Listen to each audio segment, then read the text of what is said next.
Les adolescents et les jeunes adultes d'aujourd'hui, que l'on qualifie aussi de millennials, de digital natives ou de génération Z selon le cas, ont toujours vécu dans un contexte de crise successive. Cela a fait de la grande majorité d'entre eux des individus à la fois très réalistes et très pragmatiques. Ils savent qu'ils devront être en mesure de se débrouiller en permanence et savoir faire preuve d'optimisme pour ne pas être dominés par leur environnement. D'ailleurs, dans son livre « Petite poussette », le philosophe Michel Serres est convaincu que ces mutants, qui ont acquis une vraie dextérité pour écrire à toute vitesse des SMS avec leurs pouces, sauront profiter de ces prolongements d'eux-mêmes que constituent les technologies connectées de la communication pour accompagner les révolutions qui sont en marche. Selon le rapport Cassandra, publié en 2015, l'émotion est pour eux une dimension moins importante qu'elle ne l'était pour leurs aînés. De fait, ce qu'ils demandent en priorité est la vérité dans tout ce qui relève de la sphère relationnelle, personnelle, professionnelle, voire même politique, ainsi que la transparence, ce qui est peut-être la conséquence de leur omniprésence sur les réseaux sociaux. Pragmatisme, réalisme et vérité seront aussi les maîtres mots auxquels une marque devra être attentive si elle veut pouvoir espérer créer du lien avec les jeunes consommateurs d'aujourd'hui et gagner leur confiance. Toutefois, ce sérieux apparent, qui transparaît derrière ces valeurs, ne signifie pas qu'ils sont plus tristes que ne l'étaient les générations précédentes au même âge. Bien au contraire, ils savent manier l'humour dans tous les sens, et comme l'indique Pascal Ezan qui parle de culture LOL, le fait qu'ils soient rompus à l'univers de la consommation, le fait qu'ils soient éduqués et hyper informés, leur permet de privilégier l'humour pour construire leur rapport avec les marques. Alors que la génération que l'on qualifiait de Y se caractérisait plutôt par de la tolérance à l'égard de nombreuses questions sociétales, les jeunes nés depuis la fin du XXe siècle revendiquent pleinement, quant à eux, leur diversité et s'inscrivent dans une logique de solidarité plus marquée.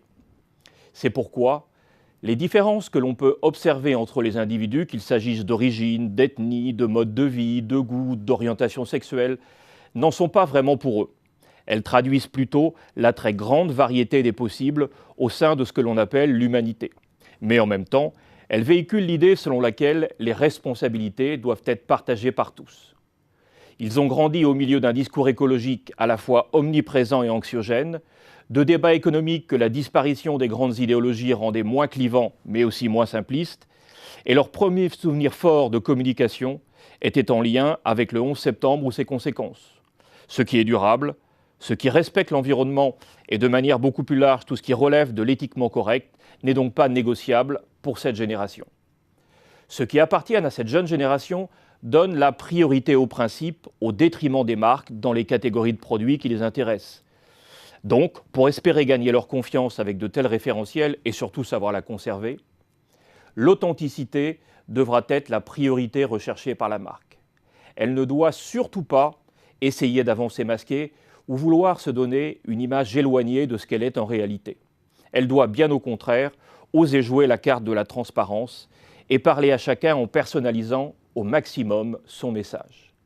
Il est donc recommandé d'utiliser les données disponibles sur les médias sociaux afin de donner une dimension plus individualisée à la communication. Bénéficier d'une réputation positive devient un des éléments clés du dispositif qui permettra aux marques de remporter leur faveur.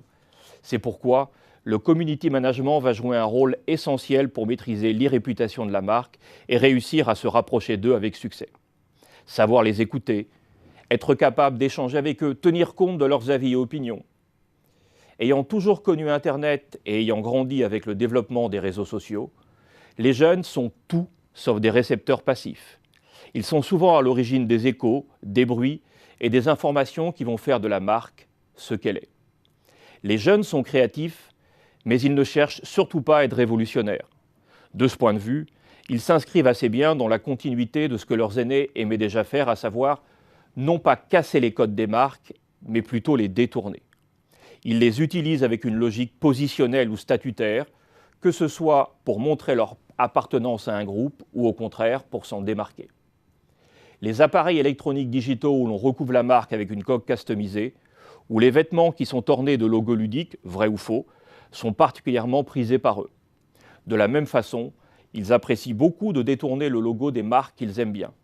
Donc, en laissant les jeunes faire ce détournement, mais en l'encadrant bien sûr pour éviter un débordement qui deviendrait néfaste pour la marque, ou bien en créant une complicité par l'autodérision ou d'autres formes d'humour comme l'absurde, la marque bénéficie d'un capital de sympathie incontestable auprès de cette population. Toutefois, plusieurs études récentes pourraient donner aux marques des raisons d'être inquiètes, puisque celles-ci semblent indiquer que les générations les plus jeunes sont de moins en moins fidèles aux marques. Et si des marques stars, les Apple, les Nike, Adidas, Google, Samsung, Coca-Cola et autres Sony, changent assez peu au fil du temps et restent finalement leur marque préférée, depuis plusieurs années, même si de légères variations dans le classement d'une année sur l'autre est observée, on doit se demander comment il faut interpréter le fait que Xiaomi, qui est une entreprise chinoise d'informatique et d'électronique, a pu détrôner Adidas et Nike pour devenir la marque la plus importante pour les jeunes Chinois.